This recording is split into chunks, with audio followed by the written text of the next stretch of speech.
Boa noite. Hoje temos um Roda Viva diferente, sem a cadeira giratória, em seu lugar a poltrona da Presidência da República, com a faixa presidencial à espera de quem a envergue depois da votação do pedido de impeachment pela Câmara Federal, provavelmente amanhã. Além da TV Cultura de São Paulo, este programa é transmitido em cadeia pela TV Minas Cultural e Educativa, TVE do Espírito Santo, TVE da Bahia, TVE do Ceará, TVE do Mato Grosso do Sul, TVE do Piauí e TVE de Porto Alegre. Para opinar sobre como deverá ser o Brasil depois da votação do processo de impeachment, convidamos o jornalista Milor Fernandes, da revista Isto É e do Jornal do Brasil, o empresário Ricardo Semler, a escritora Lígia Fagundes Telles, o economista João Sayad, ex-ministro do Planejamento, o estudante Lindbergh Farias, presidente da União Nacional dos Estudantes, o jurista Celso Antônio Bandeira de Melo, o operário Vicente Paulo da Silva, o Vicentinho, presidente do Sindicato dos Metalúrgicos do ABCD, e o jurista Miguel Reale Júnior. Os telespectadores podem fazer perguntas pelos telefones, pelo telefone 252-6525, repito, 252-6525. A Shizuka, a Cristina e a Márcia estarão anotando as perguntas. Durante o dia, aliás, muitos telespectadores se anteciparam ao programa, fazendo pelo telefone grande número de perguntas, muitas delas direcionadas aos participantes deste Roda Viva. Os participantes aqui presentes já receberam as perguntas que lhes foram endereçadas e responderão na medida que considerem relevantes e importantes essas perguntas. Comecemos pelos juristas Miguel Reale Júnior e Celso Antônio Bandeira de Melo, uma vez que são perguntas que dizem respeito à tramitação e às consequências jurídicas do pedido de impeachment. Vera Lúcia Esteves, do Pacaembu, em São Paulo, Vanderlei Ferreira da Mooca, São Paulo, Clélia Scandiuzzi de Santana, São Paulo, Célia do Jardim Paulista, Roberto Antunes de Souza, da cidade de Campinas. Querem saber como ficariam depois do impeachment do presidente Collor, caso ocorra esse impeachment, outros casos acusados de corrupção, como dos ex-ministros Magre e Alceni, o caso da privatização da VASP, além do próprio PC Farias. Professor Celso e professor Reale. Bom, são questões, eu diria, absolutamente independentes do ponto de vista das leis. Cada um terá que responder pelos seus atos. Agora, certamente haverá, no mínimo, um efeito psicológico nisso tudo. Se o próprio presidente da República for afastado pela acusação da prática de atos irregulares, com muito maior razão, certamente, as demais pessoas, os demais políticos de relevo contra os quais existam acusações graves, serão igualmente responsabilizados, embora por um processo totalmente distinto. Professor Reale.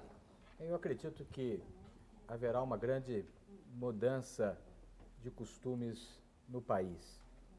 Eu não fico apenas preocupado com os fatos que aconteceram com Alceni, com Magre. Já existem inquéritos em tramitação, já existe a propositura eventual de ação penal no Supremo Tribunal Federal contra os ministros. O que importa mais é como ficará esse país.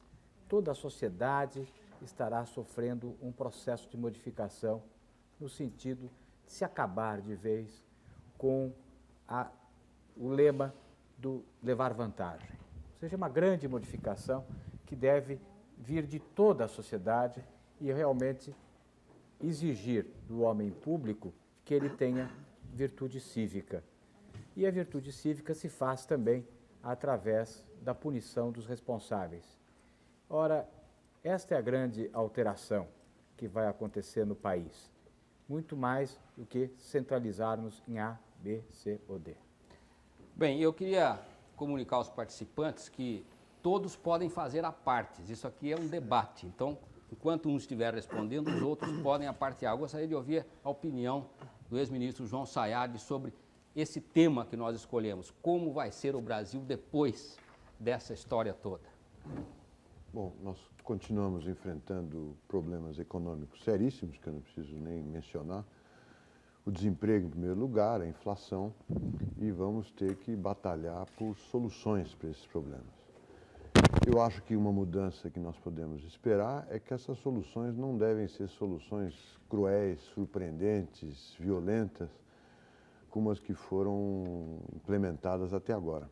Além da mudança nos hábitos morais do país, com o processo de impeachment, eu acho que também nós vemos uma independência dos poderes judiciários, executivo e a própria movimentação da opinião pública, que, sem dúvida nenhuma, devem rejeitar tanta crueldade, tanto desemprego, tanto sofrimento como nós temos passado até agora. Eu acho que essa é uma mudança importante. O Ricardo Semler queria fazer uma intervenção aí. Mas antes, Ricardo, eu gostaria de fazer uma perguntinha para o Sayad. Eu li nos jornais que a equipe do vice-presidente Itamar teria consultado o senhor a respeito de sua provável participação no novo governo. Isso corresponde à verdade ou não? Não, eu não fui consultado, eu também li no jornal. Tá bom. Ricardo. Eu queria dizer o seguinte, que tem, apesar de ter essa aura de agora vai, o Brasil vai mudar, etc., é preciso lembrar o seguinte. Primeiro que o Brasil não é corrupto há pouco tempo, né? O Brasil tem uma experiência larga no assunto, na verdade, de centenas de anos, né? Quer dizer, a sua existência toda foi uma existência... O Brasil é corrupto ou alguns brasileiros são corruptos? Estou dizendo o Brasil como país, na medida em que tem elegido e tem escolhido para ser dirigente sempre pessoas de pouca idoneidade, com raras exceções na história do Brasil. Então, acaba sendo, por consequência, acaba envolvido no processo mesmo o brasileiro mais honesto, né? Por ingenuidade, seja lá por que for. Mas o Brasil é uma entidade que tem uma história própria. E o que eu quis dizer com isso é o seguinte, a corrupção, que já era muito grande, eu não acredito que ela tenha aumentado. Eu nem sei se o volume que se rouba hoje é maior do que se roubava 10 ou 20 anos atrás. Eu não acredito.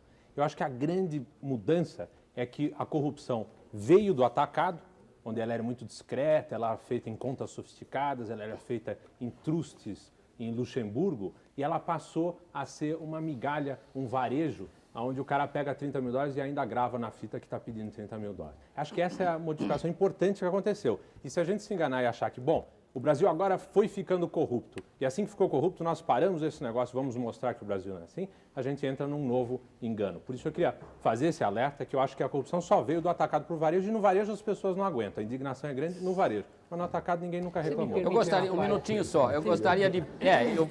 eu queria saber a opinião dos participantes sobre isso que o Semler disse, mas antes, tem uma pergunta da Silvia Maia, de Cerqueira César, para o Semler. Isso vai me salvar, provavelmente. Pretende se candidatar a algum cargo na política? Estão misturando Sim ou não? alhos com bugalhos. Não, a curto prazo não, tanto que houve uma oportunidade que eu recusei, exatamente para não entrar nessa de Salvador da Prata, que é a última coisa que o Brasil precisa. De alguém que entre na de honesto, bonitão, entrou lá, fez e tal. Eu vou dar um privilégio aqui para o Milor Fernandes. Milor, você acha que o Brasil é corrupto?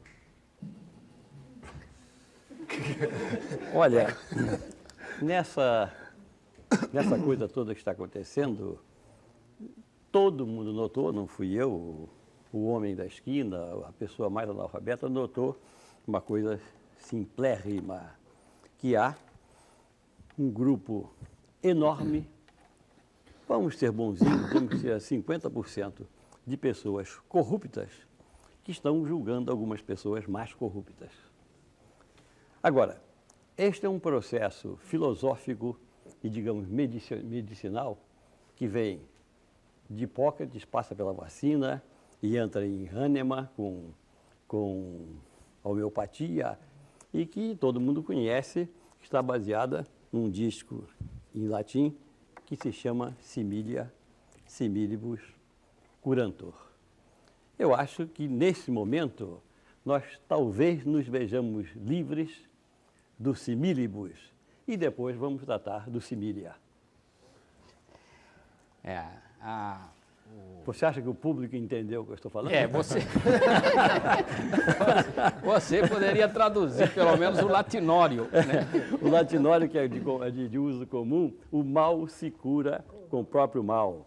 Quer dizer, a mordida da cobra se cura com o veneno da própria cobra. Da cobra. A vacina que vem de vaca, poucas pessoas sabem o nome, quer dizer, ela é feita para que você cure uma doença que você adquiria antigamente pelo gado com o próprio vírus do gado. Então, o que nós estamos fazendo, para usar uma linguagem mais só para dizer, nós estamos a ladrões condenando ladrões. Uma vez que esses ladrões forem acusados como ladrões e estigmatizados como ladrões, nós vamos tratar dos outros ladrões, mas não vamos pensar como Brizola neste momento. Certo. O que você diz é que talvez a corrupção que nós tivemos agora em dose alopática sirva para curar a corrupção homeopática como eu disse, que nós tínhamos. A vacina vem de Tá vaca, certo. mas a dose foi cavalar. Sayad, Eu queria dizer, eu entendo bem o que o Semler falou, mas eu queria repudiar, apesar de concordar em parte, que o Brasil é corrupto. Eu não acho que essa é uma boa frase para ser colocada, porque é como dizer que o Brasil é hipócrita, né? Eu diria o seguinte, se você olhar para a história do Brasil, sempre houve um rechaço dos movimentos populares contra a corrupção. Eu lembro da tradição Família e Liberdade, eu lembro das acusações que fizeram ao Getúlio Vargas. Eu acho que o problema do Brasil é outro. Nós tratamos o Brasil como se fosse uma coisa alheia a nós. Então nós queremos a moralidade lá, no Brasil, que é um país distante. E para nós, que somos os observadores do Brasil, vale tudo. Então falta um ato de amor com relação ao Brasil. Não gostaria de dizer o Brasil é corrupto. Eu não vejo assim, eu vejo tanta gente na rua agora, vi até em 64 por razões diferentes. aliás, não é o Brasil que está em julgamento, né? Nesse momento é o presidente Collor. Eu queria dizer o seguinte, me parece, para contestar um pouco o Semler, que existe um movimento que nasceu espontaneamente e que foram os estudantes, está aqui o nosso presidente da UNE, que iniciaram esse movimento. Há muito tempo nós vínhamos tentando tirar o Brasil de um processo de anestesia, até através do nosso Opção Brasil, não é, João Sayad? Mas sentimos que faltava, era algo mais consistente, que veio das profundezas e que veio através da manifestação espontânea de estudantes.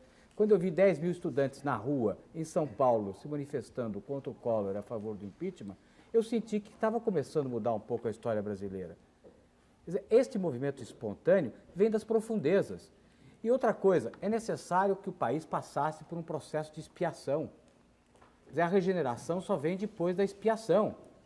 E o Collor é o processo destruidor ao qual vai se seguir um processo de construção que não vai ser milagroso. Ninguém quer vender milagre, ninguém quer dizer que o Brasil vai ficar uma maravilha de um dia para o outro. Vai ser um processo também longo. Mas se não fosse isso que está acontecendo agora, nós ficaríamos chafurdados na lama da qual o Collor falou. Eu queria fazer uma pergunta, aliás, duas perguntas aqui, uma para o Vicente e outra para o Lindbergh. Amanhã estão programadas várias manifestações em várias partes do Brasil a favor do impeachment, manifestações estudantis, manifestações de trabalhadores, e a ideia, inclusive, surgiu a ideia de se paralisar o país amanhã. Lindbergh, tem duas perguntas aqui de telespectadores para você, da Maria Helena Brassora, da Vila Mariana, e de Eliseu Pereira Lima. O Eliseu pergunta qual será a postura do movimento estudantil se o impeachment for aprovado. E a Maria Helena pergunta qual será a postura do movimento estudantil se o impeachment não for aprovado. Pronto. Olha, primeiro quero já convocar os estudantes amanhã. Amanhã nós estamos reforçando a paralisação da CUT, os trabalhadores pela manhã, tentar parar todas as universidades e todos os colégios. E a partir da 1h da tarde nós estamos nos concentrando no MASP, onde vamos sair em passeata até o Vale do Anhangabaú, onde junto com todo o povo paulista vamos assistir à votação do pedido de admissibilidade do impeachment. Todo o povo paulista são 10 milhões de pessoas. Não, mas então, grande parte do povo paulista, obrigado. Olha, eu acho que são duas perguntas, eu acho importantes. A primeira, se for aprovado o impeachment, que eu confio, estou aqui quase com certeza de que amanhã o Congresso Nacional vai aprovar o impeachment, nós, depois do Vale do Anhangabaú, vamos sair numa grande festa da vitória, porque nós queremos demonstrar que realmente foi o povo, os estudantes, o povo brasileiro, que nas ruas, através de sua pressão, conseguiu essa vitória. Se não for aprovado, essa é a grande discussão, que inclusive eu acho que as possibilidades são ínfimas, mas vamos trabalhar com essa hipótese. Eu acho que é interessante que a gente levantar o peso da responsabilidade do Congresso Nacional no momento. Todo mundo sabe que se o Congresso tirar a posição de não aprovar o impeachment, está colocando o país num grande impasse, porque o presidente Collor não tem mais condições de representar nem dentro do país, nem fora o Brasil. E também vai ficar provado para a população brasileira que o fisiologismo, a política do Edano que se recebe, o esquadrão da morte foi o vencedor. Então eu acho que eu levanto a responsabilidade do Congresso nesse momento. É colocar o país no impasse. Nós da UNE já temos uma posição, se não for aprovado o impeachment, nós vamos chamar o povo para as ruas, vamos apoiar a iniciativa dos trabalhadores, de greve geral, né, e vamos tentar chamar todo mundo para a rua. A passeata, que ia ser a passeata da vitória, vai se transformar na passeata da continuidade do nosso protesto. Ô, Lindbergh, tem um desafio, uma provocação aqui para você, que é a seguinte, da Heloísa e da Samara. Comparado com Collor, você surge também como líder carismático e como símbolo sexual. Collor foi um produto bem acabado do marketing político. Em que medida você também não seguiria esse caminho? Eu acho essa pergunta importante. Fizeram essa pergunta agora há pouco, inclusive na Jovem Pan. Primeiro, porque eu acho que por trás disso existe uma dose grande de machismo. Né? Até chegaram a perguntar a mim, eu acho que é o seguinte, que tinha algumas meninas indo, porque eu era o presidente da UNE e tudo mais. Isso aí é machismo. Na verdade, as pessoas estão indo nas ruas, né, por uma liderança ou por outra liderança, porque todo mundo, nesse momento, tem certeza, entende o seu papel de agente de modificação nesse momento. Todo mundo está indignado. Abrir jornal é PC Farias, é Cláudio Vieira, é Collor de Mello, escândalo atrás de escândalos. Então, acho que é isso que está motivando as pessoas a irem para as ruas. Eu fico tranquilo que eu estou do outro lado do Collor. Eu estou nas ruas aí com o povo, estou nas ruas aí com as pessoas que querem as mudanças. Então, eu fico tranquilo nesse aspecto. Mas o Collor estava do outro lado do Sarney. O Collor estava do outro lado do Sarney, mas estava do lado dos latifundiários, estava do lado dos grandes oligopólios. Eu estou do lado do povo, estou do lado da CUT, estou do lado da UNE, estou do lado dos trabalhadores, estou do lado das mudanças concretas. Você acha que a liderança é evitável? A liderança? Eu acho o seguinte, que eu questiono muito até a história de liderança no momento, né? Porque, na verdade, eu não sou o líder desses estudantes que... A verdade é que os estudantes, aí está aqui o pessoal da USP e tudo mais, os estudantes estão sentindo o seu papel nesse momento, a sua responsabilidade. Na verdade, eu sou o representante dos estudantes, eu sou o presidente da UNE nesse momento. Então, acho que não é nenhuma questão, né, própria que está motivando essa juventude a ir para as ruas. Pelo contrário, é esse sentimento de revolta que existe no meio da população. Vicente, tem perguntas para você também, mais ou menos semelhantes às que foram feitas por Lindbergh. O que acontece... Eu não sou nenhum símbolo sexual. O que acontece se o impeachment não for aprovado no movimento sindical e o que acontece no movimento sindical se o impeachment for aprovado? Bom, eu queria primeiro dizer que o que foi dito em latim, eu não entendi, eu só posso concluir que aí, nesse caso, o importante é o principal, o resto é secundário. Segundo lugar, dizer o seguinte, nós estamos vivendo um momento que eu queria chamar a atenção da sociedade, do telespectador, que é um momento muito importante em nossas vidas. Eu acho que talvez um dos momentos mais importantes da história do Brasil. Nós vamos mostrar para o mundo, para a América Latina, que nós somos capazes de fazer democracia. Isso é uma coisa importante. Nós estamos aqui numa mesa em que tem empresários, intelectuais, operários, estudantes. Estamos aqui, certamente, com posições muito comuns a respeito dessa caminhada para a democracia, resgatar a esperança desse povo. Por isso que eu queria fazer aqui uma homenagem aos militantes antigos que tantas vezes se esgoelaram, gritaram, foram para a rua, muitos morreram, outros foram presos. Hoje, na porta da Ford, um falou, Vicentinho, eu me lembro em 64, quando aconteceu isso, que houve um golpe depois, agora não, parece que tudo vai dar certo. Isso é uma coisa que nós temos que considerar como uma coisa muito rica, extremamente rica para o nosso aprendizado, para os representantes dos trabalhadores. Em segundo lugar, dizer que nós não podemos deixar de nos preocupar, não somente pelo fato do impeachment não passar, mas pelo fato do próprio Itamar assumir. Às vezes eu tenho a impressão, quando o Itamar se comporta, que ele só quer tomar posse. Para nós não basta somente tomar posse.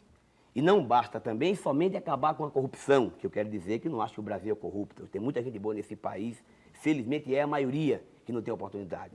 É preciso que modifique-se uma nova política para que a gente seja tratado como cidadãos respeitados, temos o direito de protestar e de reclamar e de saber que o nosso patrimônio, chamado Brasil, é um grande potencial para que a gente possa andar de cabeça erguida nesse momento. Estou preocupado, queria levantar aqui uma preocupação, é a possibilidade de mesmo Itamar assumindo, de algum acordo de cúpula que possa fazer com que esse povo de novo, como na época das diretas, fosse passado para trás, fosse jogado ao recanto. Isso será muito ruim para o nosso país. Eu tenho dificuldade de admitir a hipótese de não passar o impeachment. Amanhã, na votação do impeachment, hoje a visita da Assembleia nas fábricas, queria aproveitar o canal para avisar os trabalhadores. Amanhã nós temos a Assembleia às 5 horas na porta da Volkswagen, 6 na Scania, 7 na Mercedes, Piraporinha, região inteira, o Brasil inteiro deve estar paralisado amanhã. Mas você acha que pode haver manifestações de violência se o impeachment não for aprovado? Um momento, só para concluir. Dizer o seguinte, primeiro que nós vamos valorizar o dia de amanhã. Porque para mim, fazer um dia de greve amanhã, perder um dia de greve amanhã, a gente está perdendo sem fazer nada. Então, nesse dia, é mais importante do que lutar por salário nesse instante.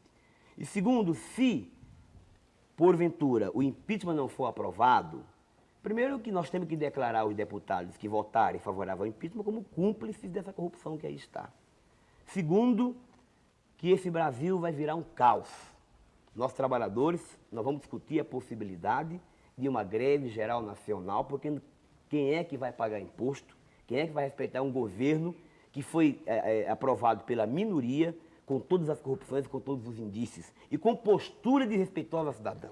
Por isso que eu acho difícil essa possibilidade. Eu queria fazer uma espécie de pesquisa de opinião aqui, e antes de dar a palavra para a escritora, a doutora Lígia, que, afinal de contas, é uma das escritoras, um dos grandes nomes da literatura brasileira, e observadora, tem uma sensibilidade muito grande para observar a vida nacional. Gostaria de ouvir a opinião dela. Mas antes, eu queria saber o seguinte, todo mundo aqui concorda ou acha que pode haver um caos caso o impeachment não seja aprovado? Eu acho, em primeiro lugar, que vai estar instalado desde já a desobediência civil no país. Tá. Né, que... Vicente. Concordo.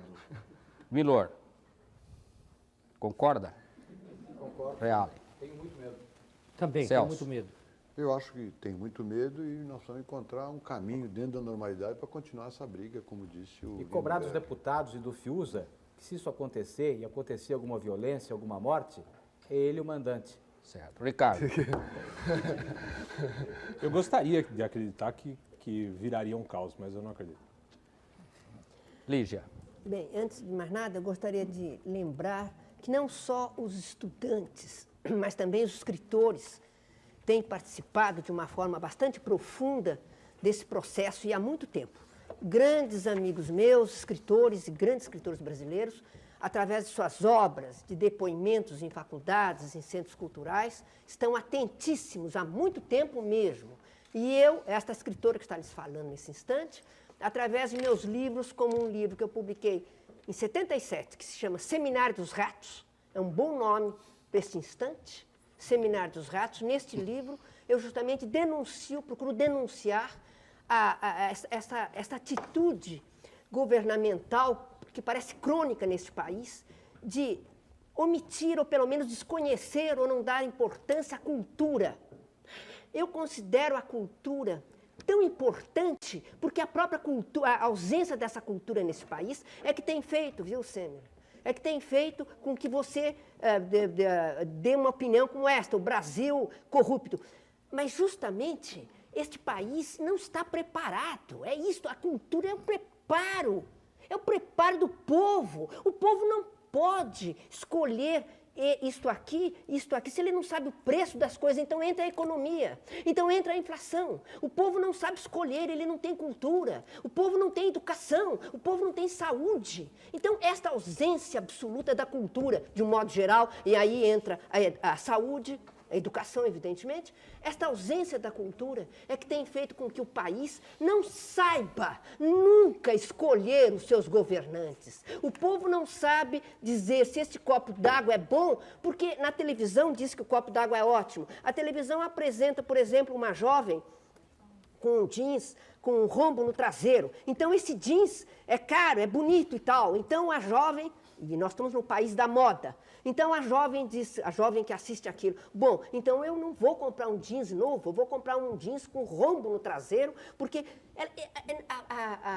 o povo não sabe escolher, porque os governantes não dão a este povo Doutora Lígia, elementos só me permite uma de escolha. observação, o povo realmente não recebe o nível de 60 instrução. milhões de certo. analfabetos. Mas eu só e queria... outro tanto em estado de miséria. Eu só queria perguntar para a senhora o seguinte, as elites brasileiras são instruídas, têm saúde, são educadas. Elas escolhem melhor do que o povo? Não, porque as elites, ora, as elites não têm remédio, os burgueses não têm remédio. Eu estou pensando no povo. Eu estou pensando no povo. Então, os governantes não dão a este povo elementos de escolha e depois querem que o povo escolha bem. O povo não sabe. O povo é um povo feito de 60 milhões, eu repito, e é bom repetir sempre, de analfabetos.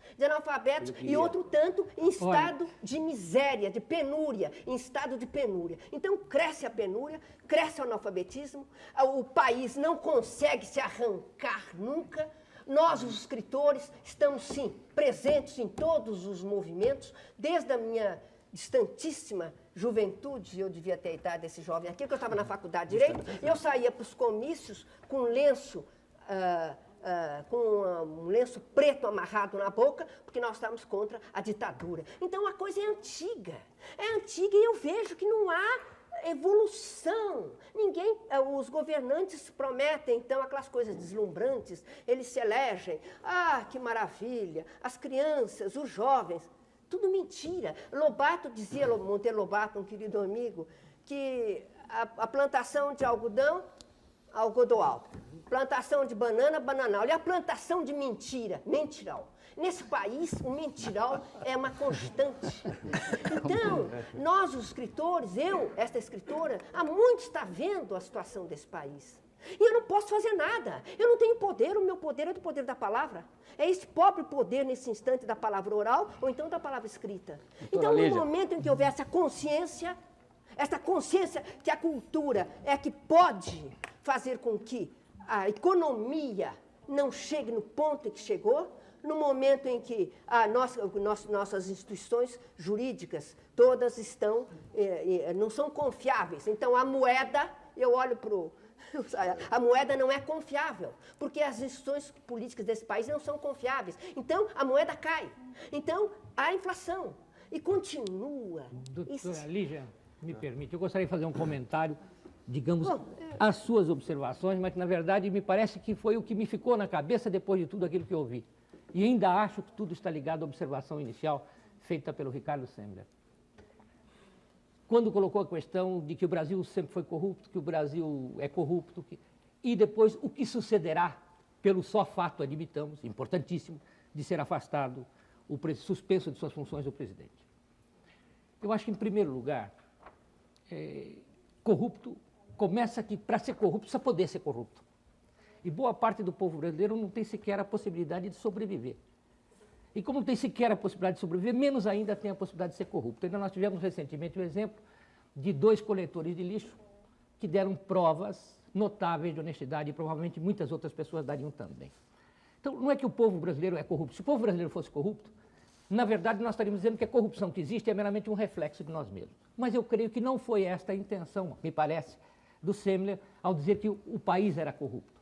Eu creio que a intenção foi dizer: os nossos governantes e as elites têm vivido num processo onde a corrupção tem oportunidade de proliferar. E isto me parece rigorosamente verdade. A corrupção não começou ontem, a corrupção é muito antiga. Mas o fato da corrupção ser muito antiga e, eventualmente, o fato que todos esperamos do afastamento do presidente promoverá uma alteração, se não em nós mesmos, no povo brasileiro, que é este coitado deste povo desgraçado que mal pode sobreviver, promoverá uma alteração. Eu acho que a alteração não será promovida no povo.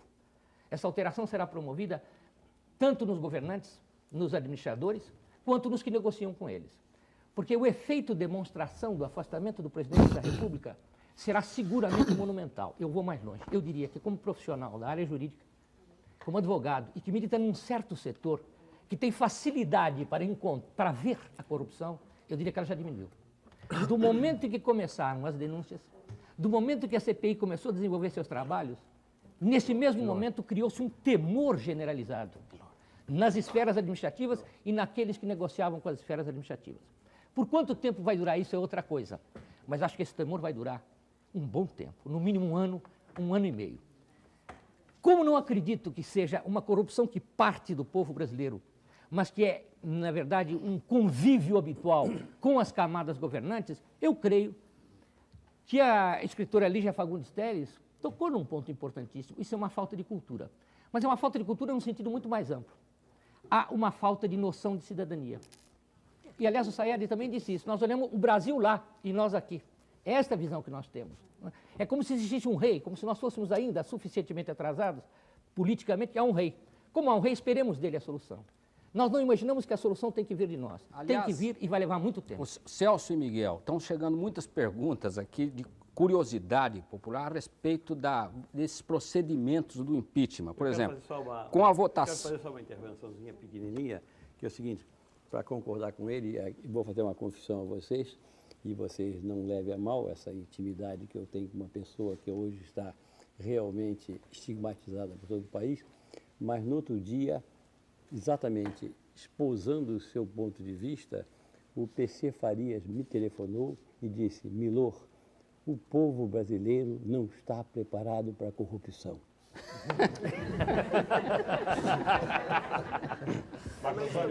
Olha, só para lembrar o Celso e o Miguel, o Kleber da Silva, da Vila Maria, pergunta ao Miguel Reale qual o prazo efetivo para a saída do presidente caso o resultado da votação seja a favor do impeachment. E o Valdir dos Santos, de Vila Guilherme, pergunta ao Celso que se o presidente se negar a sair, que medidas poderão ser tomadas? Marco, eu queria dizer o seguinte, essa questão que foi levantada é muito importante, porque já há pareceres no sentido de que o afastamento do presidente só dever-se-ia dar muito tempo depois, com provas realizadas no Senado, mas eu acho que não. Há que se distinguir claramente dois momentos que ocorrem agora no Senado. Um é do processo, outro é do julgamento. A instauração do processo, isso ficou claro no julgamento do Supremo Tribunal Federal. A instauração do processo no Senado é automática, é uma consequência lógica e obrigatória da votação tão elevada de 2/3 da Câmara dos Deputados admitindo a acusação. Ou seja, este recebimento da denúncia leva obrigatoriamente a que se constitua no Senado uma comissão, que será a comissão encarregada do processo. O próprio regimento interno do Senado diz isso. A leitura do recebimento da admissibilidade da acusação e, nesse mesmo instante, o presidente do Senado constitui uma comissão que ficará encarregada do processo. Para quê? Para ouvir testemunhas, para fazer provas. Encarregada do quê? Do processo. Portanto, nesse instante mesmo em que a leitura da instauração, da determinação de instauração do processo na Câmara, se instaura o processo. É nesse instante que o presidente da República é afastado. Há tentativas aí de prolongar isto, mas realmente me parece ilógico. O Supremo deixou muito claro. Não cabe ao Senado discutir a decisão da Câmara, né, e tal fosse, não é imediato. Isso é muito importante, é uma questão que está sendo discutida em Brasília e que o presidente vai querer postergar eventualmente isso, até mesmo com um certo risco. Porque se houve o Danda que se recebe, ele dizendo que vai ter mais 20 dias, poderá ter oportunidade de dizer, olha aqui, você não corre risco não, porque mesmo que eu perca, eu tenho 20 dias para poder satisfazer a promessa feita. Celso, e se ele se negar a sair? Eu diria desde logo que o prazo deve ser de 24 a 48 horas. Certo. Por que estou dizendo que é 24 a 48 horas? Porque a Constituição prevê que, instaurado o processo, o presidente fica automaticamente suspenso de suas funções. Quando se instaura um processo? Sabemos todos nós da área jurídica que o processo se instaura com a chamada citação válida. Ora, pelo que regula a lei, chegando ao Senado Federal a comunicação da autorização da Câmara, depois da votação de 2/3, se o resultado for pela suspensão, com as peças do processo, chamado libelo, o presidente do Senado a mesa do Senado irá promover a citação através do primeiro secretário da mesa do Senado. E penso eu que também deverá contar com a assinatura do presidente do Supremo Tribunal Federal para evitar problema. Com esta citação, automaticamente ele está suspenso das funções. Portanto, pode ser em 24, em 48 horas. Se ele quiser não sair, digamos, disser, eu não saio, que é a segunda indagação, chama a polícia. Eu creio que se não sai por bem, sai por mal. É esta a solução jurídica, sai à força.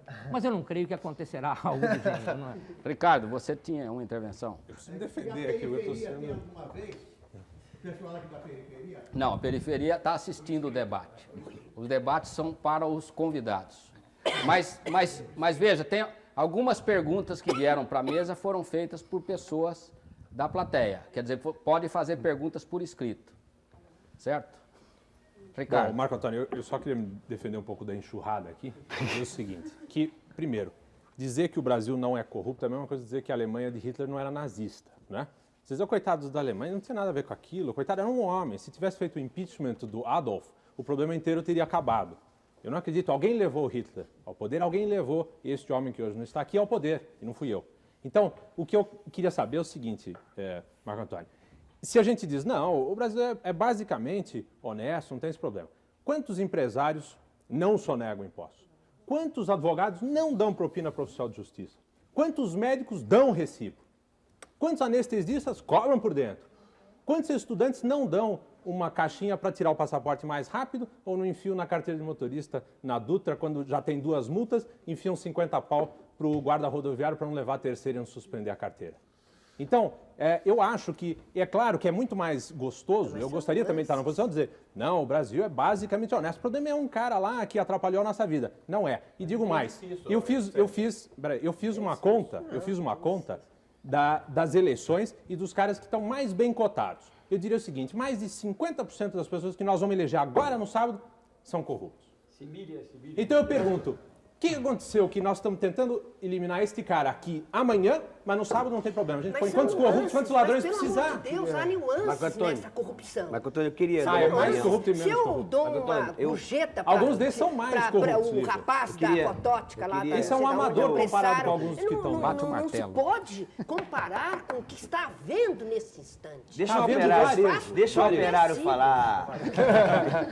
Não, eu estou preocupado, porque, de fato, eu não sei se nós estamos certos dizendo se o Brasil é corrupto, se não é, quantos tem, quantos não tem. Olha, eu insisto em dizer o seguinte, não é o Brasil que está em julgamento. Então, mais, Marco Antônio, se o povo sabe votar, se não sabe, às vezes como eu estou muito ligado ao povo, o povo sabe votar. Agora, depende da informação que ele recebe. Eu estou muito mais preocupado com outras coisas. Eu estou preocupado porque, nesse momento, a situação do Brasil existem hoje, somente em São Paulo, mais de 1.300.000 desempregados em dados oficiais. A escola é uma verdadeira destruição. Política industrial, política educacional, inclusive mentirosa, em muitos aspectos. A indústria está quebrando a cada momento que passa, seja a indústria imobilística, a indústria de base, qualquer tipo de indústria. A concentração de renda hoje, isto é, 56% das terras produtivas, estão na mão de apenas 3,8%. E tudo isso já mostra que é compreensível o inchaço na grande cidade, a violência no campo, a violência no bairro, não há perspectiva. Eu gostaria de saber, nessa mesa, já que nós estamos concordando, há um acordo aqui que o Collor deve sair, como é que nós vamos caminhar para acabar com esses graves problemas que nos afligem hoje. Estou extremamente preocupado, o Movimento Sindical quer contribuir, queremos educação saúde. Enfim, como é que nós vamos... Eu proponho que a gente pense no futuro. Sayad, já que esse passado está tão apodrecido. Vicente, o Sayad está querendo fazer uma intervenção aí. Eu queria aproveitar a intervenção do Semler e do Vicentinho para juntar 2 coisas numa coisa só. Quando o Semler disse que o Brasil é corrupto, ele nos incentivou a falar. Eu entendi o que ele disse. Ele disse o que mudou no Brasil. Mudou alguma coisa no Brasil. Não foi a corrupção, foi a percepção que nós temos da corrupção e a não aceitação dela. Sempre houve muita corrupção e agora não aceitamos. Por que não aceitamos? Porque crescemos, apareceram segmentos novos da população. O Vicentinho é um exemplo disso, né? Trabalhadores organizados. Apareceu uma população urbana que não é de escravos, né? Uma população de classe média, de profissionais liberais, de operários, que não aceitam. Houve uma modernização do país que as elites não perceberam. Mas o ato de nomear nós somos corruptos é um ato incorreto, porque o Brasil não é nem as suas elites, nem os seus operários, que também fazem parte da elite. O Brasil é tudo isso junto e, principalmente, ideias e valores. Nós não podemos dizer que o Brasil quer ser corrupto. O Brasil... Agora eu caio na pergunta, no ponto que o Vicentinho falou. A recessão é dramática, é dolorosa, é o principal problema que nós temos hoje no Brasil, sem dúvida nenhuma. Talvez ela seja inevitável, nós temos que batalhar para evitá-la. Agora, o que nós não podemos dizer é que a recessão é um remédio contra a inflação. Isso foi dito. É o mesmo exemplo da corrupção. Você não pode chegar a uma autoridade econômica e dizer, vou produzir uma pequena recessão. É como um médico dizer, eu vou cortar um pedaço do seu braço. Geralmente ele fala com um parente distante, depois de pensar muito se ele deve falar aquilo ou não. E nós estamos vivendo um momento em que tratávamos, como disse, o Brasil cientificamente como uma coisa lá longe, e que as autoridades podiam dizer, sim, vou fazer uma recessão. Ainda que a recessão seja difícil de ser combatida, tenha que ser combatida, você nunca pode dizer, vou fazer uma recessão. Também não pode dizer, se me desculpe, o Brasil é corrupto. Não é. O Brasil, isso não é um valor da sociedade brasileira, não faz parte da ideia de Brasil que nós todos temos e queremos. Somos contra a corrupção e contra a recessão. Eu queria dizer a você o seguinte, nós temos um valor que caracteriza o povo brasileiro, que é ser esperto. Essa esperteza é própria de um Pedro Malas Artes, mas é uma esperteza que agia dentro da lei. Nós passamos de uma esperteza de Pedro Malas Artes, que tentava superar as dificuldades do grande senhor, que criava dificuldades, que o explorava, e ele invertia esta inferioridade dentro da lei. Isso sempre foi o tipo brasileiro. O brasileiro é um tipo esperto, que sabe sair das dificuldades do jeitinho, não é algo negativo e nem é corrupção. Certo. O que nós passamos foi para a lei do Gerson, que é realmente superar as dificuldades desrespeitando completamente a lei. Essa foi a grande alteração que houve na vida brasileira. Eu acho que nós não podemos dizer que o Brasil, porque é um país em que a esperteza é um valor, nós somos um país de corruptos, de pessoas que não valem nada. Existem advogados que sonegam impostos, existem médicos que não pedem recibo, mas acho que agora é que começa a se iniciar uma mudança na sociedade. Porque Miguel, não basta só a mudança, tem que haver uma mudança Vicente, de espírito. um minutinho só. Eu quero voltar um pouco a essa área, porque estão chegando muitas perguntas aqui de telespectadores querendo saber, na sua opinião, como ficará a economia no governo Itamar. Então eu posso aproveitar e fazer uma outra questão que tem a ver com isso, por favor, com licença.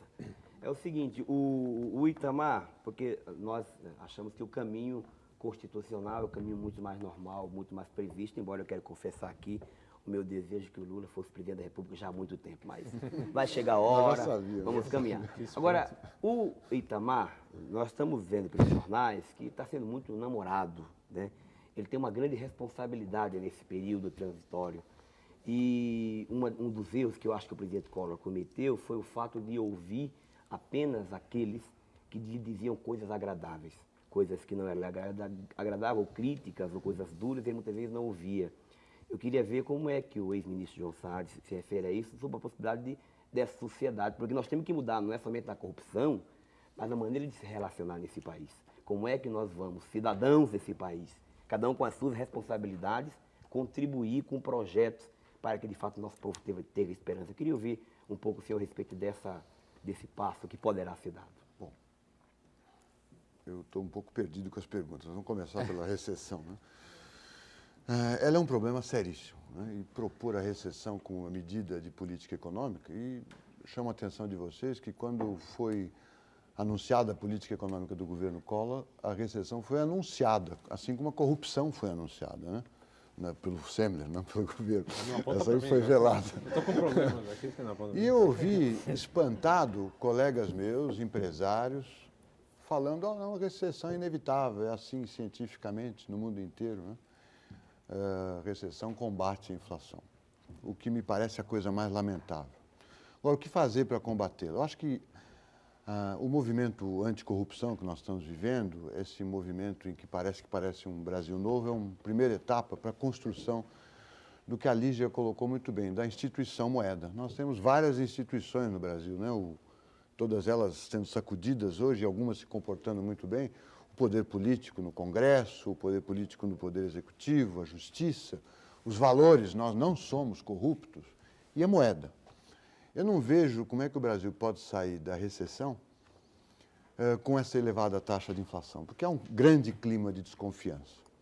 Então, eu acredito que nós temos que trabalhar contra a recessão, restabelecendo o valor da instituição moeda, e não da quantidade de moeda, da instituição moeda, ou seja, do respeito às leis, do respeito à propriedade da moeda, uma porção de coisa que vem antes da quantidade de moeda. Daí nós podemos trabalhar juntos, né? Quer dizer, juntos não quer dizer que todo mundo junto, né? Depois de conseguir a respeitabilidade da instituição moeda, trabalhar para tirar a recessão, que é um peso que cai sobre toda a sociedade, que nos fragmenta. O que é recessão? É chegar para um sujeito de 40 anos e dizer, olha, você vai ficar sem trabalhar 2 anos porque você vai combater a inflação. É uma coisa inaceitável. Temos que trabalhar para ver como é que faz, como é que resolve esse problema. Eu acho que o clima de confiança ajuda. Sabe que é até Senhores, inconstitucional uma política minutinho recessiva? só. Mas foi anunciado. É inconstitucional. Um minutinho só, nós vamos fazer aqui um pequeno intervalo e depois voltaremos aqui ao debate e à discussão. Até já.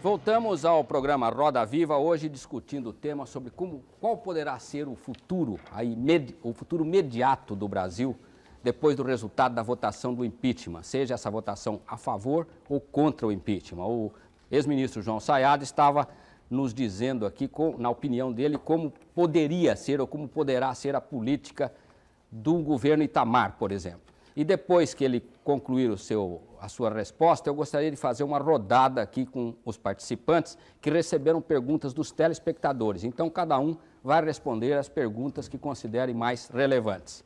Sayad. Bom, eu vou aproveitar então e responder a pergunta que é igual do Luiz Carlos Sena, do Jardim Brasil, de São Paulo, que é a mesma pergunta que você me fez. Quais as perspectivas a nível de economia após a aprovação do impeachment? Primeiro de tudo, eu acho que nós não podemos esperar um milagre, né?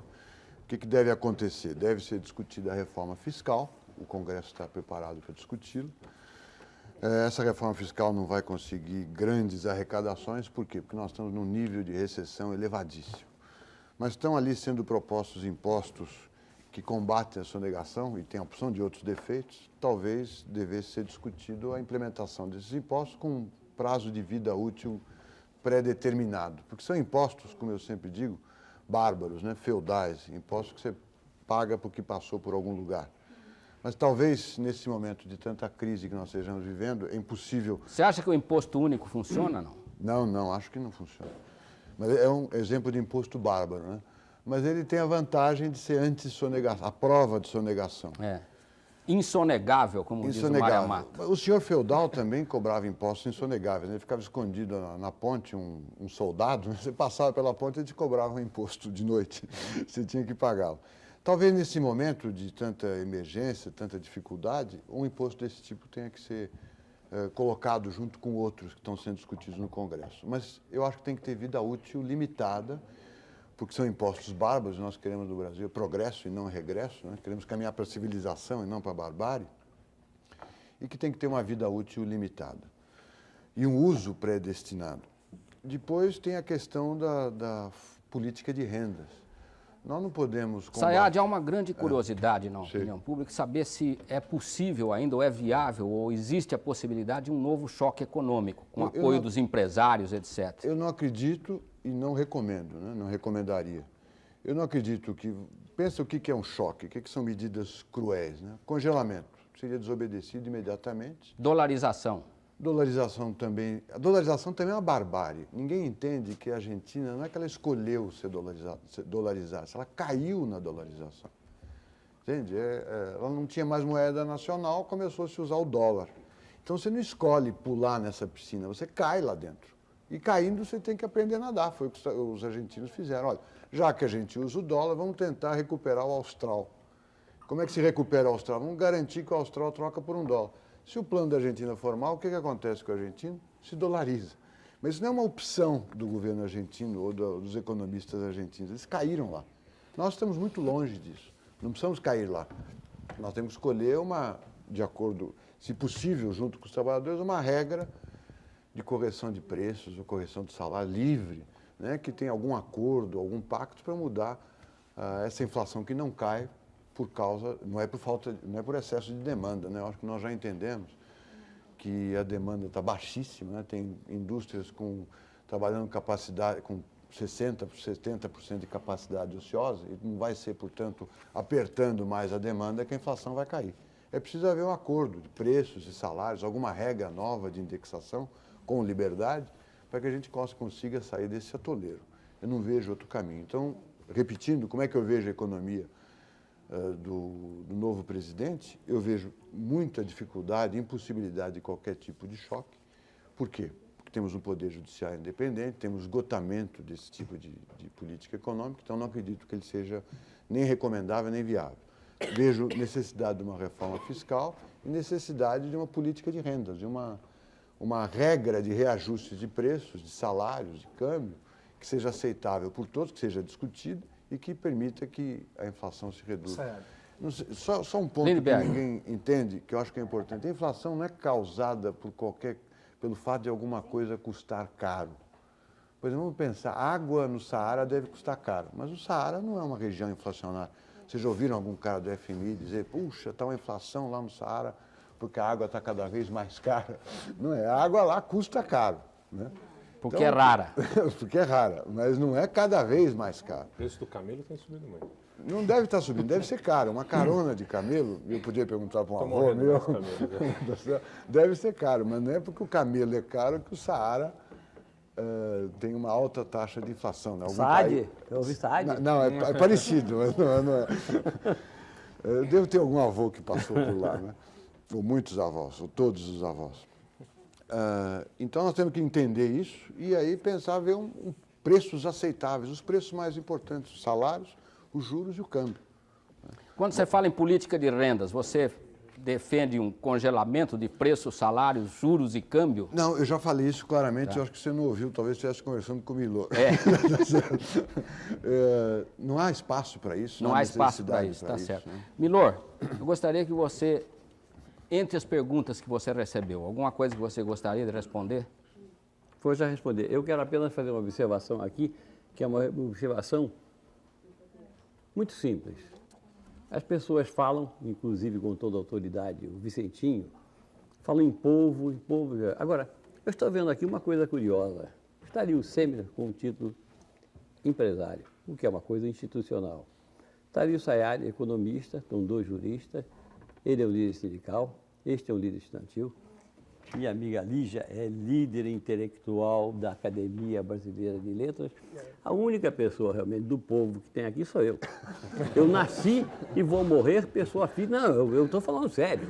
Eu nasci e vou morrer pessoa física. Eu sou uma pessoa do povo, eu sou um indivíduo que anda na rua. Seu título aí é jornalista. Pois é, jornalista não é uma instituição. Não é uma instituição. Já está escrito Milor. Jornalista, se fosse dono de jornal, mas eu estou dizendo que é verdade. Eu estou vendo na televisão, por uma das raras vezes que eu venho, porque eu não quero ser reconhecido na rua. Sou um jornalista e muito bem. Agora, então, eu estou reparando nitidamente, estou falando sobre o Saad, porque nenhuma acusação, Saad.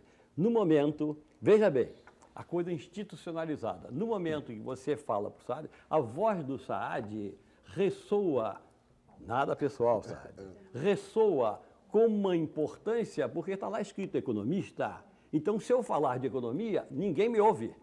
Você entende? Bom, se eu falar qualquer coisa de jurisprudência, ninguém me ouve. As pessoas são institucionalizadas. E eu me recusei na vida a ser uma instituição. Bom, agora respondendo. Tem uma pessoa que me pergunta aqui, eu quero dizer isso. Diz o nome. É muito importante vocês prestarem atenção na pessoa física, a pessoa que não tem nenhuma voz, senão a própria voz. E agora, por quê? Eu estou aqui, porque eu tenho um paletó, aliás, é o único que eu tenho. Você entende? Eu sou jornalista, razoavelmente conhecido. Vocês pensam que eu não sou povo? Eu sou fundamentalmente povo. E sei muito mais de povo do que muita gente que se arvora em dono do povo, sabe? Por exemplo, agora ampliando, inclusive, vou dizer a pergunta aqui. Vitor Delfino Perdizes. A Folha de São Paulo fez uma pesquisa solicitando qualidades e defeitos de candidatos para a Prefeitura de São Paulo. O candidato que lidera a intenção de votos aparece na Folha de São Paulo como o mais desonesto. Como vocês explicam isso?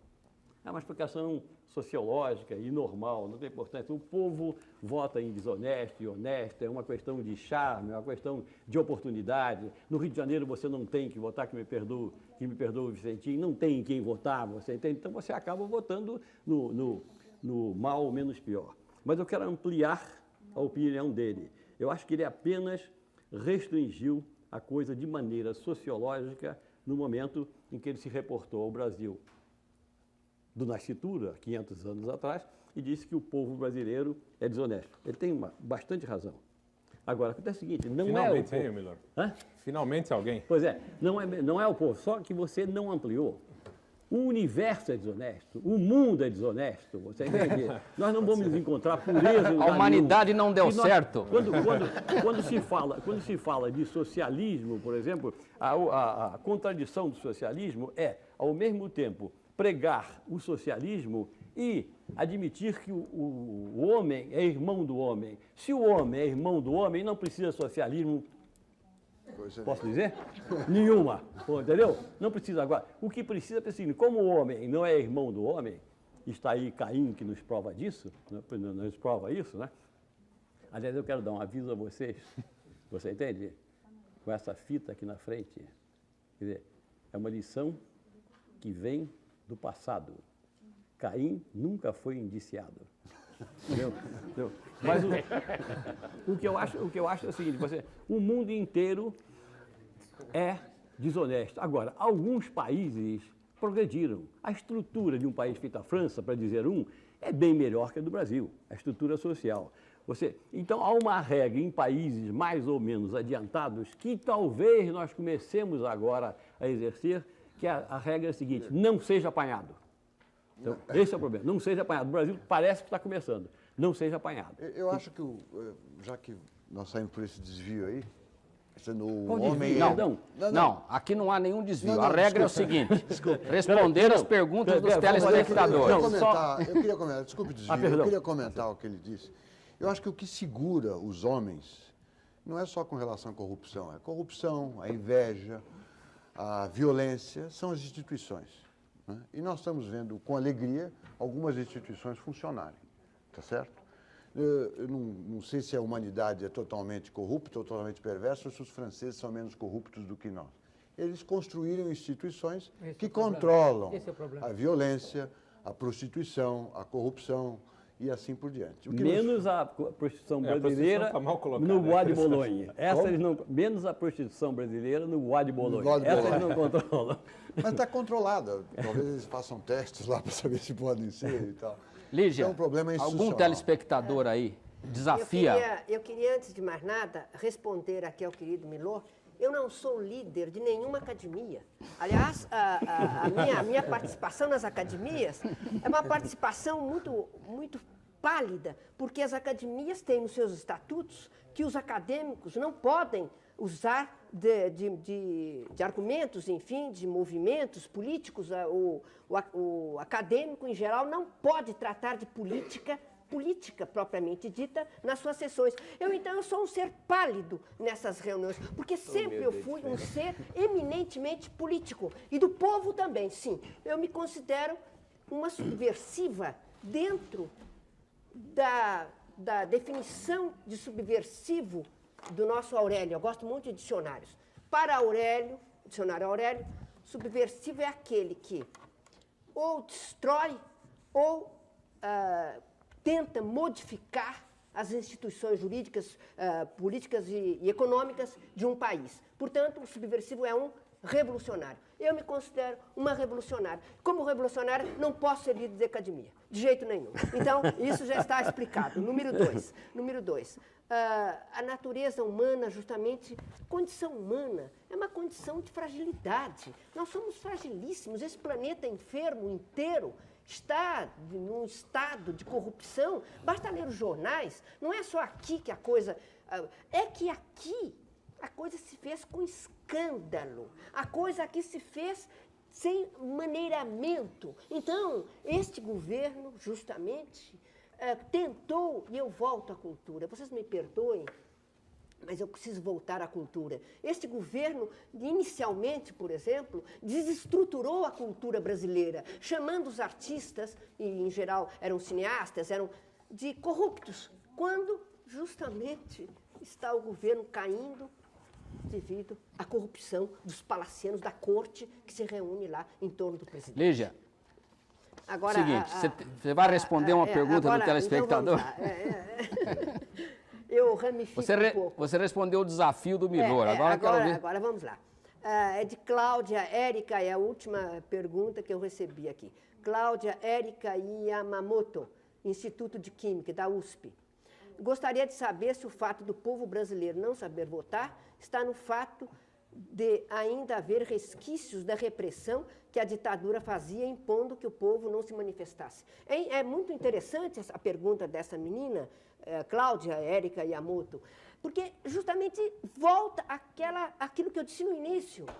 Nunca se importaram, os governos nossos nunca quiseram, nunca quiseram que o povo tivesse a mínima educação e saúde, porque justamente este povo que está sem condições, entende? Sem condições, na miséria, na penúria, justamente esse povo foi o tempo todo esquecido pelos governantes. Então, eu volto a dizer isto. Não é a ditadura, horrível a ditadura militar, horrível também. Uma democracia corrupta como esta, horrível também. É como você perguntar a um condenado à morte, você prefere a forca ou o fuzilamento? O cara olha assim, a forca ou o fuzilamento? O que será que dói menos? Então, o que dói menos? Então, fuzilamento. Fuzilamento. Para mim, fuzilamento. Não tem a menor dúvida. Então, Lindbergh. uma democracia, só terminando, uma democracia corrupta como esta, uma ditadura horrível como foi a ditadura militar, tudo é horrível. Não, é a forca ou o fuzilamento. O que é preciso, insisto nisto, é dar ao povo condições de escolha através da saúde. O povo que está na penúria, o povo que está doente, saúde e educação. Eu insisto. Lindbergh, você tem alguma pergunta desafiadora aí? Tem várias desafiadoras, né? Agora, primeiro tem uma aqui que tem mais ou menos umas 10 perguntas no mesmo sentido. E tem essa aqui primeira que queria tocar. Não é importante impedir a ascensão... Quem que faz a pergunta? Luiz Coelho Santos, professor universitário de Diadema, São Paulo. Não é importante impedir a ascensão de pessoas do mesmo tipo do presidente Collor, como o senhor Paulo Maluf era prefeito? A mesma pergunta aqui por Tatiana Esteves, da Moca. Lindbergh, manifeste-se, por favor, a respeito de São Paulo, sendo liderado nas pesquisas pelo candidato do PDS, o senhor Paulo Maluf, grandíssimo corrupto. Né? E tem outras aqui que são mais ou menos no mesmo sentido. É perguntar o que vai ser o movimento estudantil depois dessa onda de luta pelo impeachment. Tem até a pergunta de Cláudia, que é do Centro Acadêmico de História da USP, que fala, após o desfecho desse importante episódio político, no período Collor, que tipo de atuação se prestará à UNE para manter e ampliar o engajamento dos estudantes no cenário político do Brasil? Antes das manifestações pelo impeachment, a grande maioria dos estudantes sequer conhecia a UNE. Como evitar que ela volte ao anonimato e os estudantes voltem à apatia? Aqui tem sempre umas 10 perguntas sobre isso. E tem um telespectador aqui que pergunta também se num governo Itamar, se a UNE vai continuar cobrando ética e moralidade dos políticos. Então vou responder no mesmo. Primeiro, essa questão do Maluf. Né? Primeiro, eu concordo com os leitores, eu acho que... Leitores não, telespectadores. Com os telespectadores, o Maluf é a continuidade do Collor aqui em São Paulo. Né? Você vê as administrações, inclusive ligações pessoais com o Paulo César Farias, com o Fernando Collor, com o Leopoldo Collor. Eu acho que do mesmo jeito que o povo foi às ruas, pediu impeachment, existiu o afastamento do Collor, e amanhã vai ser votado o impeachment, o povo de São Paulo no dia 3 também vai dar um impeachment a Maluf. Vai votar contra a Maluf. Então acho que essa é uma arma que todo mundo tem. Nós temos o voto no dia 3 de outubro para também vingar aqui o Collor de São Paulo, que é o Maluf. Em relação ao que a UNE vai fazer depois de todos esses movimentos, eu estava até querendo intervir na hora que o Sayad falava do programa econômico, porque eu acho que o povo hoje é um pouco diferente do início do governo Collor. Que o povo foi lá 90 e tantos % depois da eleição, acreditava que o Brasil ia mudar. É um povo que tem um pé atrás agora. Você vê isso em qualquer pesquisa. Ele quer saber para onde vai as coisas. E concretamente, eu acho que o governo Itamar, às vezes pergunta onde vai apoiar. Nós não temos bola de cristal. A posição da UNE é de independência. O que nós achamos que vai ser fundamental é o Itamar mudar com a política econômica recessiva, é o Itamar mudar com o modelo da educação, é o Itamar mudar com a política social para o país. Porque você vê o ministro Marcílio Marques Moreira, numa grande revista brasileira como a Veja, chegou a dizer que é porta-voz do FMI e do capital estrangeiro. Né? E você vê o desemprego, vê a fome, vê aí, tem quantidade de estudantes da USP aqui, a situação do CNPq, maior agência de financiamento e pesquisa no país, praticamente falida. Então a posição dos estudantes vai ser essa. Eu acho que o gancho é esse. As próximas mobilizações nossas vai ser em cima de questões estruturais da sociedade. Queremos um novo modelo de educação. E se o Itamar não significar essa mudança, se o Itamar continuar com o mesmo projeto que o Collor falava que ia levar o Brasil ao primeiro mundo, projeto de modernização, com certeza não vai demorar muito, as manifestações estudantis vão continuar. Porque o que eu acho que nós queremos, é fundamental dizer isso, eu acho que agora essa é a chance da gente resgatar a confiança do povo também nos valores democráticos. Ok. Para isso é fundamental a mudança dessa política também. Vicente. Bom, ainda bem que o companheiro aqui destoou um pouco da linha de fala que vinha sendo feita. Eu estava me seguindo aqui numa Câmara de Gás. Culpado, não sou povo, o universo corrupto, não sei o quê, não sei o quê. Eu queria aproveitar para dizer que, sendo povo ou não, representando ou não, a gente não pode ter vergonha de dizer que a gente representa. Não é verdade? Eu sou um dirigente sindical, sim. Fui eleito democraticamente. Agora, eu sou povo. Não é verdade? Eu ganho 3 milhões de cruzeiros. Não dá para sustentar 5 filhos e pagar aluguel. Não é verdade? Como o pão que o diabo amassou. Aliás, tem um telespectador aqui perguntando quem que paga o seu salário. Quem paga o meu salário são os trabalhadores da nossa categoria, que é o salário equivalente à minha função de no sindicato. Mercedes-Benz. Exatamente. Certo. Tá certo? Então eu queria aproveitar para dizer o seguinte: os aposentados que trabalharam a vida inteira, que hoje são flagelados, infelizmente, homens e mulheres, mulheres discriminadas, negros, meninos e meninas de rua, trabalhadores, estudantes, povo, não sei se dá para separar povo, não povo, líder, liderança. Indivíduos. Vamos fazer o seguinte, indivíduos. O mesmo companheiro aqui, o Milor Fernandes, eu quero que a gente durma hoje, acordando amanhã, preparado para ir para as ruas. Porque quem sabe, se a gente for para as ruas, acreditar nessa possibilidade, a gente vai um dia fazer um debate aqui sem chorar muito, reclamar que nós não somos povo, que somos corruptos, que o universo, que não sei o quê, que não sei o quê. Então eu queria dizer isso. E dizer mais ainda.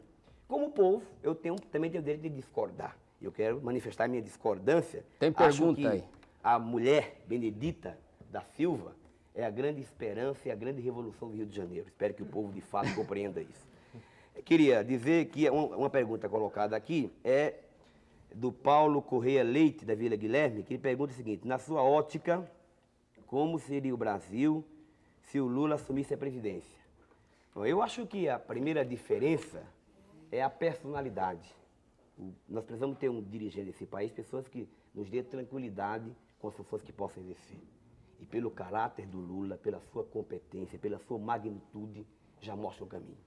E mais, é preciso compreender que nesse Brasil são necessárias políticas corajosas, política de fortalecimento da pequena indústria, da base industrial, produção, respeito, cidadania, informação, que é importante, educação. Serão medidas que serão adotadas como a reforma agrária, que vai doer, mas vai doer para aqueles que muito têm e quem sabe não tem direito a isso. São medidas em que a cidadania seja a coisa mais importante. Por isso eu queria dizer ao telespectador que eu tenho muita tranquilidade e estou torcendo que o tempo passe logo. E viu, Ricardo, você que é um empresário, você vai ver o que significa uma pessoa como Lula, presidente da República desse país. Vai ser muito importante. Todo mundo aqui está de acordo que com o Lula seria muito melhor o Brasil, não? Eu prefiro o parlamentarismo. Tá. Eu votei no Lula no segundo Miguel, turno, tranquilo. Você tem alguma pergunta aí? Tenho, sim. Primeiro eu queria dizer que o debate inteiro se fez com a perspectiva de que o Collor não é mais presidente. Não sei, eu fui percebendo que nós não pensamos em momento algum que aliás, a Cláudia Ramos... Eu queria pedir minutinho. Eu queria pedir licença para falar, porque esse senhor aqui falou uma grosseria muito grande, eu tenho que responder. Primeiro que ele fala menos verdade, e falou que ele é analfabeto. Tem que tomar cuidado com isso. Porque eu estou de saco cheio de ver nego de faculdade que é mais burro do que um peão. Vicente, esse senhor, eu já expliquei a ele que ele não está no debate. Segundo, que nós temos que aprender que a faculdade da vida é muito importante. Portanto, vamos aproveitar, fazer uma união aqui entre intelectuais e operários. Eu não aceito essa pecha. É um atrevimento se eu dizer isso na minha frente aqui, porque o Lula não é nem um analfabeto, não. Ele conhece a realidade da vida. Ele é um cidadão que respeita, inclusive o senhor. Inclusive, Vicente, esse debate foi travado nas eleições presidenciais, no segundo turno. Tinha um candidato que falava francês, que falava inglês, que dizia ser E outra coisa, intelectualidade. o Lula e pessoas, candidato. Lula e pessoas como eu não somos obrigados a falar uma língua que não nos deixaram aprender. Mas nós temos muita condição de debater com magnitude e saída para esse país, com uma postura respeitosa, com um debate muito franco. Mas, por favor, não vamos colocar essa pecha de que é Collor de Mello é formado em não sei quantas línguas. Reale. Não sei que formatura. Vicente. Pelo amor de Reale, Deus, gente. eu só queria chamar a sua atenção que tem uma telespectadora, Cláudia Ramos, dizendo a mesma coisa que você, que o debate aqui está se conduzindo como se o Collor já tivesse recebido o impeachment. Mas, de certa forma, é um pouco a sensação que se tem, quer dizer, é a sensação da impossibilidade do Brasil com Collor. Nós não conseguimos imaginar o Brasil com Collor. Daí a dificuldade de nós falarmos de forma diferente aqui. E é o que o povo está sentindo. Se tivéssemos nos livrado dele. Nos livrarmos dele. Que já tivéssemos nos livrado dele. E é o que os deputados têm que pensar. Quer dizer, quem fez tudo o que fez, e eu participei do relatório da CPI, ajudando o relator Amirlando, depois do pedido de impeachment, vi o que existe de contundente, de forte. Será que é possível um deputado achar que o Collor, por aquilo que ele fez, de contas fantasmas, disso tudo, tem que ser mantido na presidência da República? Isso que eu pergunto a qualquer deputado que esteja indeciso ou pensando em receber vantagem na sua terra ou dinheiro lá fora. Mas aí eu só queria dizer que aqui há uma pergunta muito importante. Quais são, a pergunta do Reinaldo Brito Leite de Itaquera. E ele diz, quais são as perspectivas que o senhor tem em relação ao possível governo de Itamar Franco? Veja, é mais uma pergunta para o futuro. Eu acredito que o Itamar Franco não venha a querer ser um Superman, não venha a querer ser um homem isolado. Ele é um mineiro desconfiado. Ele vai tentar fazer, de certa forma, a meu ver, uma espécie de parlamentarismo branco. Ele vai tentar fazer uma espécie de negociação e ter algum ministro, algum coordenador que faça o processo de negociação política e o processo de coordenação administrativa. Eu acho que esse é o caminho pelo qual ele vai buscar trilhar. Ele não vai se arriscar, num momento de grande crise social, crise econômica, de grandes dificuldades, a se arvorar em ser dono do mundo e querer resolver as coisas de uma hora para outra como o salvador da pátria.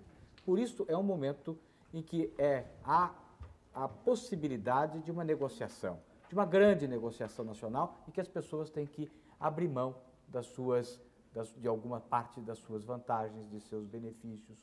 Todos vão ter, efetivamente, que acordar em torno de uma possibilidade de sobrevivência do país. E o Itamar vai ter que abrir isso. Exatamente a política de rendas de que falava o João Sayad. Senhor Miguel Reale Júnior, me dá uma parte só para dizer o seguinte, para avisar o telespectador, que é o seguinte, a primeira coisa que nós temos que entender é que os problemas do Brasil não estão resolvidos, inclusive, nesse aspecto. Há um consenso, há um pacto hoje existente. Esse pacto é todo mundo favorável ao impeachment, a maioria do povo brasileiro. Agora, os problemas continuam. E por os problemas continuarem, aí é que eu queria acrescentar, pelo fato dos problemas continuarem, é que eu queria acrescentar aqui o fato de que como é que nós, como cidadãos, cada um com suas tarefas, cada um com seu papel, com as divergências, vamos sentar para democraticamente buscarmos saídas. Eu acho ser possível muitos pontos comuns entre empresários e trabalhadores, como a gente fez na época das montadoras, que infelizmente não está muito bom o processo nesse momento. É possível saídas no sentido de reestruturar esse país juridicamente falando sobre outros aspectos, com posições muito consensuais. Se a democracia prevalecer e a cidadania também, é possível a gente sair com essa situação. Vicentinho, eu acho que é esse o caminho, aliás, que o presidente... Sem abrir mão dos princípios, Itamar, evidentemente. Futuro presidente Itamar, porque não adianta a gente disfarçar já o nosso desejo, né, vai tentar fazer. E é necessário também uma reformulação de instituições. Né? Na Inglaterra, antes da instalação efetiva do parlamentarismo, né, no século XVIII, havia realmente uma grande corrupção. Houve uma corrupção famosíssima, que era a negociata da Companhia dos Mares do Sul. E foi realmente através de uma reforma institucional, que foi o parlamentarismo, que colocou a responsabilidade política como centro do sistema, que começou um processo de moralização. É lógico que não basta mudar as instituições, precisa mudar o espírito do governo também. Mas a mudança institucional é importante e há algumas mudanças básicas. Mudança partidária é fundamental. Financiamento de campanhas eleitorais é fundamental. Voto distrital misto é fundamental. Parlamentarismo é fundamental. Então, ou seja, mecanismos de controle são fundamentais para que a justiça social se faça presente. Miguel, eu queria passar a palavra para o Celso, dizendo, e ao mesmo tempo dizendo a você que há muitas perguntas aqui de telespectadores a respeito do parlamentarismo, mas depois nós voltamos nisso. Olha, Celso, eu tenho duas perguntas praticamente iguais, um de Daniel Costa de Campinas e um de Simão Pedro da Liberdade. Ambas as perguntas, que se interligam, aliás, com uma terceira, perguntam sobre a eventual ingovernabilidade do país por falta de apoio do presidente se o impeachment não passar.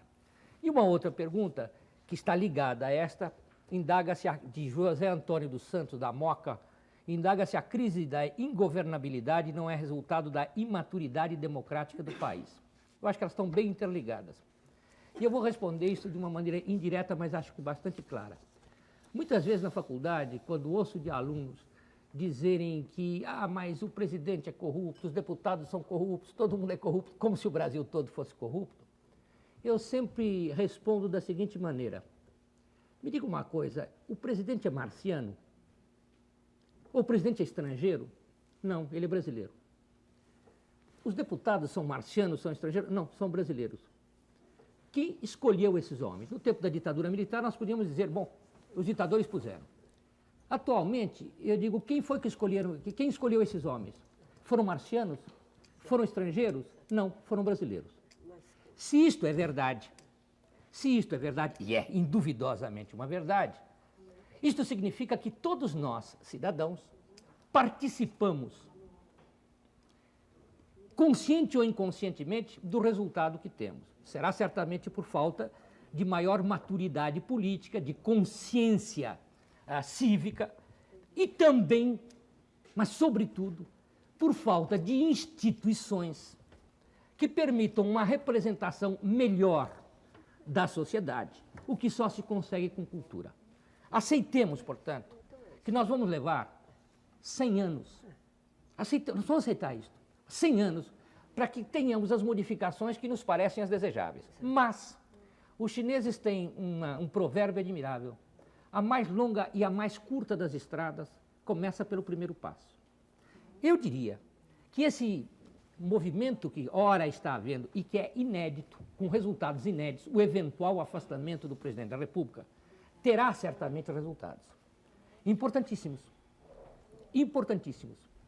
É evidente que se não houver o afastamento do presidente, a ingovernabilidade a que se alude será muito maior. Nós vamos ter problemas seríssimos de governabilidade. Nós já temos hoje empresários que depositam em juízo os seus impostos. É uma forma de desobediência civil, só que facultada, digamos assim, pela legislação. Nós teremos ingovernabilidade se não for aprovado o impeachment. Ou vai se agravar, ele não terá apoio no Congresso, ele não terá apoio na sociedade civil. Porém, se houver o impeachment, e aqui eu acho que volto ao cerne das discussões que até agora pareciam ser o objeto do programa. O que vai acontecer amanhã? Parece-me que se realmente houver o impeachment do presidente, isto vai ser, no mínimo, um aviso, um alerta, para todos aqueles que até então têm manipulado o governo em função dos seus interesses, porque sabem que poderão ser punidos. Então, eu acho que, de qualquer maneira, se houver o impeachment, vai haver um grande passo. Se não houver o impeachment, vai haver um outro grande passo. E este outro grande passo será a reação da sociedade civil, será o descrédito do Congresso Nacional, profundo descrédito, será uma resistência mais ou menos clara à permanência dessas instituições, que vai acabar por gerar transformações e novas instituições. E talvez até mesmo questionamento de alguns dogmas que têm existido no Brasil e que, a meu ver, são causa da ingovernabilidade. É frequente imaginar-se que a inflação é o supremo problema do Brasil. Mas basta pensar um pouco para saber que o supremo problema do Brasil não é a inflação, é a miséria. Este é o principal, é o primeiro problema do Brasil que tem que ser resolvido. Pergunta-se, se houver um impeachment, se Itamar Franco assumir, será que ele continuará comprometido com uma política que acabou por gerar todo tipo de problema que nós temos, ou ele, quisesse ou não, acredito que quer, mas quisesse ou não, irá modificar alguma coisa? Eu creio que irá. Não sei se eu sou otimista, mas eu creio que irá. Porque qualquer pessoa, não importa a condição social, não importa o credo político, qualquer pessoa com um mínimo de senso há de pensar pelo menos o seguinte: antigamente, nós tínhamos inflação, terrível, e hoje ainda continua a ser terrível. Tínhamos inflação, mas as pessoas tinham emprego. Então, todo mundo sabe que a inflação come, sobretudo, a receita dos assalariados. Comia a receita dos assalariados, mas através de indexações, através de lutas, de greves, alguma coisa repunha. Hoje nem isso. O que eu me insurjo profundamente, e acredito que isso vai mudar no Brasil, isso eu me insurjo profundamente, é com a ideia de que, como a inflação é o demônio, então acabemos com a inflação a qualquer preço. Não, não acabemos com a inflação a qualquer preço, se o preço for acontecer o que está acontecendo no Brasil. Que esta miséria, que é até uma fonte de grave inquietação social. Muito bem. Termino dizendo uma coisa. Há muitos anos atrás, já escrevi até um trabalho, publiquei esse trabalho, de que a política recessiva era inconstitucional. E era, ao tempo do texto constitucional anterior. Porque o texto constitucional brasileiro, ao tratar da ordem econômica e social, colocava como um dos princípios dela a expansão das oportunidades de emprego produtivo. E hoje continua isso, no artigo 170. Logo, toda política que deliberadamente deprimir o emprego, as possibilidades de emprego, ela está frontalmente contra a Constituição. Mas dizer isto parece que não adianta. Como não adiantou nada eu dizer, em janeiro, num artigo na Folha, que o Collor havia cometido crime de responsabilidade por desatender a ordem judicial através de um decreto. Isso eu disse no artigo em janeiro. E disse ao presidente da Ordem dos Advogados do Brasil, em janeiro, que era preciso lutar pelo impeachment do Collor. Ele me respondeu, não é a orientação da ordem. Como, da mesma maneira, este presidente atual, chefe do executivo atual, no primeiro dia de governo, ele cometeu crime de responsabilidade. Quando violou flagrantemente a Constituição, tomando dinheiro, inclusive, de quem não tinha praticamente nada. Muito bem, muito bem. Crime de responsabilidade desde então. Crime de responsabilidade depois. Por que agora todo mundo está falando em crime de responsabilidade? Isto é uma das perguntas que fizeram aqui. Dizendo, mas já existia essa corrupção, já existia isso tudo. Foi preciso que viesse um Pedro Collor para denunciar. Eu estou firmemente convencido, é triste isso, mas estou firmemente convencido, que se não houvesse esse tom novelesco dos episódios que ocorreram, até algo picaresco, uma linda cunhada assediada pelo presidente, etc. Se não tivesse existido isso tudo, não teria sido todo Celso, o povo brasileiro mobilizado. Você vai me permitir interrompê-lo ainda? Tudo bem. Precisa Desculpe, o Ricardo Semler falar. Muito bem. Mas antes do Semler, Muito bem, muito bem. o João já respondeu a pergunta de telespectador, né? Você já respondeu. Agora é o seguinte, eu queria fazer apenas uma observação aqui, que um telespectador também me enviou, de que e isso parece um pouco dirigido ao Semler, embora não seja mencionado aqui, que foi graças à incorruptibilidade de uma pessoa simples e humilde, o motorista Heriberto, que o país está vivendo tudo isso. Então, é uma espécie de axioma grego. Se há um brasileiro incorruptível, então nem todos os brasileiros são corruptos. Semler. Vou aproveitar a sua deixa para deixar pelo menos minha frase sobre esse assunto aí. Obviamente eu não acho que o Brasil é corrupto. Talvez a frase correta, mas funcionou pelo menos um pouco de polêmica. O Saad interpretou bem a minha frase, mas certamente o Brasil está corrupto. E a minha pergunta é quando é que ele parará esta fase de corrupção, quando é que ele parará de eleger para cada bandido que derruba 20 novos. Esse é que é o problema fundamental. Eu escolhi uma pergunta que enche um pouco a minha bola aqui, porque não estou aguentando mais, estou abrindo a garganta aqui. 2 meses antes da posse do presidente Collor, você participou de um programa na TV Bandeirantes, no qual profetizou, entre outras coisas, o confisco dos cruzados novos. Gostaria que, através do idêntico exercício, você falasse sobre sua expectativa com relação ao futuro presidente Itamar, principalmente no campo econômico das relações internacionais, e junta no injuntável... Quem? Ricardo, quem fez Rui Carvalho, de Ribeirão Preto, e tem um comentário que vem da periferia, para você ver que a periferia tem vez, Cláudia e Luciana da USP, que dizem, segundo Freud, nenhuma ação vem sem o desejo de prazer, abandonando o campo da psicologia e nos remetendo ao Brasil de hoje. 2 pontos. O empresariado brasileiro apoia o impeachment somente pela questão moral? O apoio não seria retirado a partir do momento que houver uma estabilidade econômica?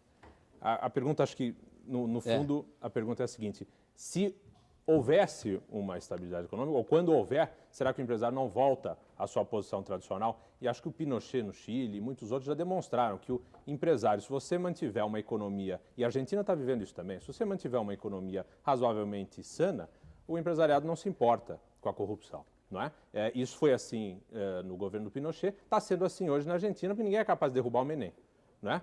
E o Menem tem os mesmos problemas que o Collor, inclusive com cunhados. Então, a questão é como é que se derruba essas pessoas, etc., e o que vai acontecer aí com o Itamar. Ou seja, se a economia estivesse bem, todo mundo estivesse ganhando bem, não haveria um problema de Collor. Eu acho que foi muito mais a recessão que deu a possibilidade, a grave crise, do que até o Pedro Collor. Ou seja, a indignação ética é relativa ao bem-estar das pessoas. Eu acho que também. Mas quando há esse estado de estar corrupto por algum tempo. E, finalmente, dizendo que eu acho que o Itamar vai ser o Sarney que vai dar certo. Quer dizer, né, a função dele, na verdade, é sarneizar o Brasil até 94. Não tem outra função.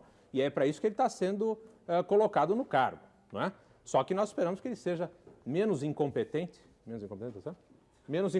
que o Sarney, e que consiga levar essa transição até o fim. Mas precisamos entender que é apenas uma transição.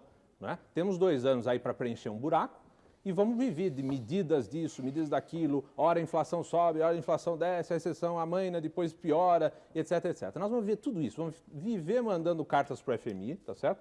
Mesmo que o João seja ministro, vai ser um tal de manda a carta e depois diz, desculpe qualquer coisa, deixa eu mandar outra aqui, diz aquela não está valendo, e nós vamos viver 2 anos disso. Então, mas não faz mal, eu acho que vivendo isso numa transição relativamente honesta, eu acho que nós já estamos a bom caminho. Muito bem. Alberto Moreira, de São Paulo, o que é mais danoso para o país? Ter um governante corrupto ou um governante não corrupto, supostamente honesto, que desperdiça bilhões de dólares em obras desnecessárias? Quem quer responder essa pergunta? Milor, você está quietinho aí há tempos? Não me comove essa pergunta. Essa escolha é relevante, não? Essa não me comove essa pergunta. Você poderia fazer pergunta mais simples, quer dizer que aí seria uma pergunta filosófica complicada. O que é que interessa? Um governante corrupto e ocasionalmente competente, ou então um governante honesto e absolutamente incompetente? Essa é uma pergunta que vale uma resposta. Aqui ninguém responderá, mas de qualquer maneira essa aí eu não tenho resposta, não me incomoda. Eu acho que vale, eu queria falar alguma coisa, eu acho que, já que nós estamos falando de moral aqui, vale pensar um pouco como é que a gente julga o ato moral de alguma pessoa. E eu acho que é o Santo Agostinho que propõe que você julgue pelas intenções. Vamos entrar em filosofia comigo, vamos lá. Vamos lá. Nós temos o homem do povo é temos que julgar pelas intenções. E a corrupção que nos incomoda não é a corrupção da pessoa física, é a corrupção da instituição, não é? Da presidência da República. É isso que está nos incomodando. Se o sujeito sai com a cunhada ou qualquer coisa desse tipo e ninguém sabe, ele não é presidente da República, nós não temos nada a ver com isso.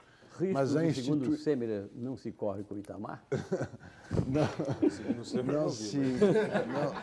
Eu não vi essa parte. Não se trata de um problema Sayad, eu só pediria que você abreviasse essas suas observações finais, porque nós estamos quase no final do programa, e como o programa está em rede, no horário absolutamente certo, a rede será desligada. Está ótimo. Eu acho que eu responderia essa pergunta que o Milor ficou em dúvida, que a obra bem intencionada, ainda que depois apareça como foi um erro, foi um desperdício, ela não é um problema de corrupção. Eu prefiro o homem não corrupto, a instituição não corrupta. Eu discordo. Milor, eu queria dar a palavra final ao Milor como filósofo do povo. Você disse que estava disposto a discutir filosoficamente a questão. Não vou discutir porque nós não temos mais tempo. Mas eu quero apenas, se eu posso dizer alguma coisa, fazer uma advertência aos circunstantes e citar um verso meu. Não temam, porque verso meu não tem mais de 3 linhas. Entendeu? É um haikai. Que eu fiz em 61, quando a situação do Brasil era também grave, relembrando Bizâncio. Vicentinho, em Bizâncio estavam discutindo o sexo dos anjos quando os bárbaros ou os turcos invadiram. Entendeu? Então eu quero dizer o seguinte, os sábios discutem, os sábios discutem sem certeza. os imbecis atacam de surpresa. Bem, esgotado o nosso tempo e sem possibilidade de prorrogação, como eu já disse, pois estamos em rede, agradecemos a presença dos convidados para este Roda Viva, o jornalista Milor Fernandes, o empresário Ricardo Semler, a escritora Lígia Fagundes Teles, o economista João Sayad, o líder estudantil Lindbergh Farias, o jurista Celso Antônio Bandeira de Melo, o líder operário Vicente Paulo da Silva Vicentinho e o jurista Miguel Reale Júnior. Agradecemos também a presença em nossa plateia de representantes de vários diretórios estudantis da USP e do Sindicato dos Metalúrgicos do ABCD. O Roda Viva estará de volta na próxima segunda-feira, às 21h40. Até lá e uma boa semana a todos.